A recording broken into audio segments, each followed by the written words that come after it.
I would like now to give the floor to Kohn is a professor emerit of applied English linguistics in University of Tübingen, and also responsible of a center which I am quite interested in about media and new technologies for language learning, as I understand. And I think you will develop a bit this idea of is translation a communicative activity? You have the floor. Thank you very much. You have to push the key. Okay, thank you very much, and thank you for inviting me to this floor. It's an honor and it's a huge pleasure, of course. When I started preparing things for this discussion, I was given 5 questions, and so being a good German, I followed these 5 questions. And when I talked to Anthony and Kirsten before our session, they seemed to be slightly disappointed that I would not stand here and rip their report apart. So this was not at all my intention. It never was. I liked the report very, very much.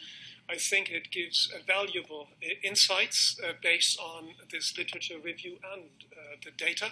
At the same time, of course, it's an extremely complex field, and I think one of the overall messages from the report is that we have something valuable here in our hands with which we need to move on. So the ball is in our field, and we need to carry it further. Now, the 5 questions. Can translation contribute to effective language learning at all levels? Well, this brings me to come up with one of my favorite topics, and that is concepts, models, and all these things. So it just depends on what you understand by translation. Of course, this has been raised before, but we cannot overestimate this in its relevance. If it is a literal translation, or you could also call it linguistic translation, where the students are asked to activate their grammatical and lexical knowledge, then this kind of translation can have a place in language learning and teaching, provided the goal of language learning and teaching is grammar learning and vocabulary learning. And this, of course, was the situation for many decades. Now, in Germany, but not only in Germany, in German schools, things have changed towards towards a communicative language teaching and learning approach. Grammar still has a place, but within a communicative approach. So it's embedded. And when we take this pedagogic orientation, the traditional literal translation has no place, I would say. I would emphasize the no. Of course, you could find niche applications, but that would confuse and mess up the overall picture for the students. So with this communicative orientation, a communicative version of translation makes sense, and in German schools, this has been implemented and is in the process of being further implemented in learning and teaching and in assessments under the label, this was mentioned before, of mediation. And mediation, communicative translation, I would argue, plays a significant role, first, of course, in terms of learning objectives. Acquiring this communicative learning skill, or rather complex of skills, is a value in itself in our modern multilingual society, and where the learning objective, the overall learning objective at the same time includes things like intercultural communication.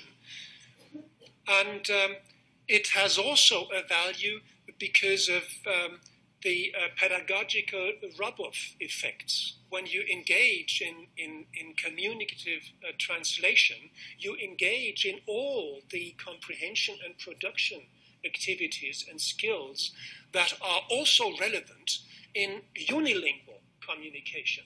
So I would think there is this rub-off effect. it is difficult to study this in research, and the report commented on some of the results.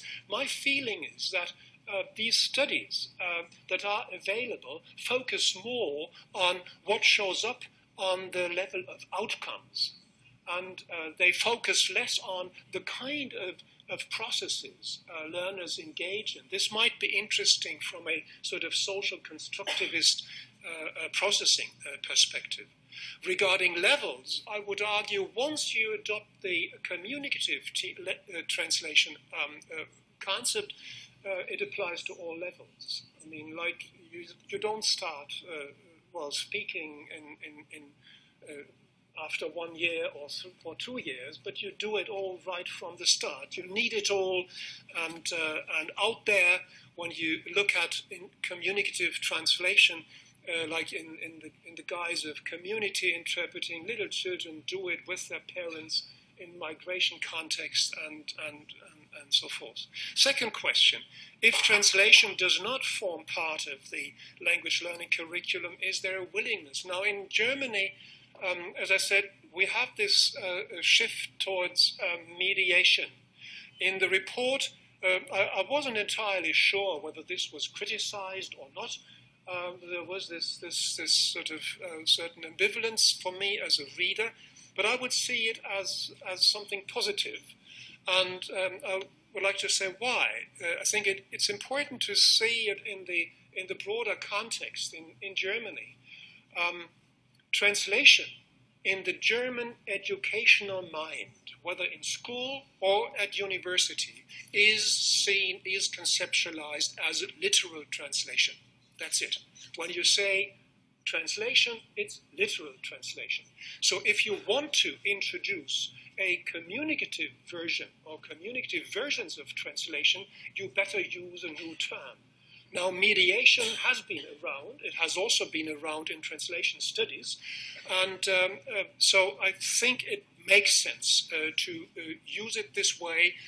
And there's still a big problem to fill it with content for teachers who are used to literal translation. So, third question, how can translation as a method of language learning be made attractive and motivating? My first question would be, well, is it a method? In the old days, I would say yes. It was used as a method. And this made sense as long as the language was taught as a system. But now communicative translation, should we see it as a method? I hesitate here.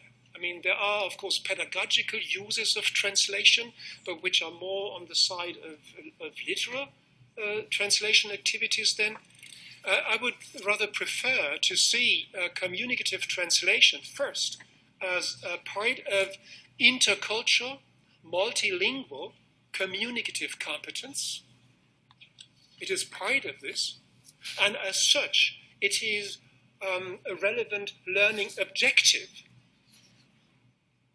a multilingual intercultural learning objective. And second, a communicative translation, as I said before, is a highly complex, comprehensive competence that integrates most of the competencies that are required for successful unilingual communication. And here's this rub-off effect, in particular since comprehension and production under translation conditions is more challenging. So you have a certain pushing effect here as well. If you think of Meryl Swain's pushed output and languaging. It is a common observation that people are not only students, but also translators, professional translators, do a wonderful job when they understand and produce under unilingual conditions. And when they do this under translation conditions, they, do a less good job, more often than not. Why? They are able to understand, they are able to produce, but under translation conditions, this is different. Now I ramble on. and I have access to my linguistic means of expression, and I'm master of what I'm saying. And in the end, I say, okay, this is what I wanted to say, which is slightly wrong. So it's the forming of your ideas while you are talking, while you are writing. And this is something which needs to be acquired when you learn to translate.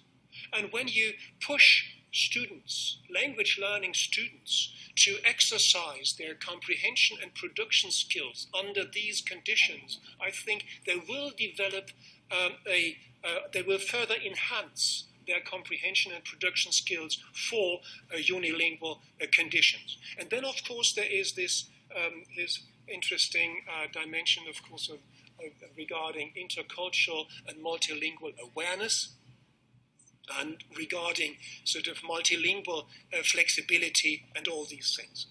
Now, attractiveness and is it motivating? I think it all depends on to what extent it will be possible for you as a teacher to make things authentic for the students. And translating in this communicative sense, I have the feeling is inherently motivating. It ties in with real communication much better than other activities that are done in the classroom. Just think of movies and subtitling. So students could engage in this. Pop songs and summary writing, interpreting in the other language, or community interpreting, or rather peer interpreting. This could be combined with intercultural contexts. Say in my favorite topic, in telecollaboration environments, and where they help each other out using and practicing their communicative translation facilities. This also brings in lingua franca.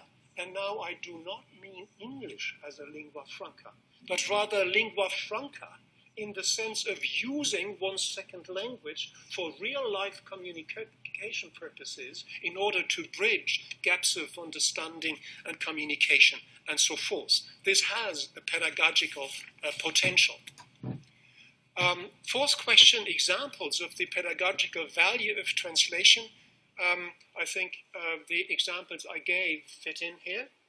And I would like to add that it is important to place communicative translation in this broader context of intercultural communication and multilingual communication. Intercultural communication figures quite prominently in our educational standards in Germany, unfortunately so far only with regard to the target language. So something about immigration laws in Arizona or things like these.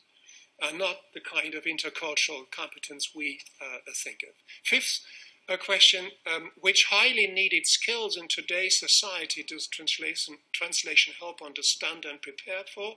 I think, again, the above, from intercultural multilingual awareness to multilingual flexibility to enhancing one's comprehension and production skills. But this requires teacher education. Well, first it requires teachers who can do all this, and the traditional teacher with the traditional training in universities and teacher seminaries, I don't think that they will get this kind of competence. They're in these institutions. I am involved in teacher education in Germany at the university level. So continuous teacher education is required here, and it has to be based on research, informed by research in these aspects that have been mentioned regarding the impact of communicative translation on language students and teachers, students' language acquisition beliefs and attitudes, processes, and outcomes in terms of knowledge and skills, and, of course, intercultural communicative competence. Thank you very much. Thanks a lot. Perhaps one question about mediation. I mean, exactly in this context of language learning, we use a lot of mediation at the European Commission in our policies. What does it mean in this context? Well, in this context, it means that you step away from literal translation. For instance, writing a summary of a text in the first language, write it in the second language. It's always target language oriented in German schools. And I think it's overwhelmingly, unfortunately, written translation, not interpreting. So this would, of course, be very, very interesting. But it's this kind of thing, sort of summarizing or with an interpretive touch and these things, or you have a text and then you engage in a kind of conversation or dialogue. So it's very much along the lines of what we are familiar with from translation studies when we look at Scopus theory and all these things, or where the purpose of the text changes. Yes. Dankeschön.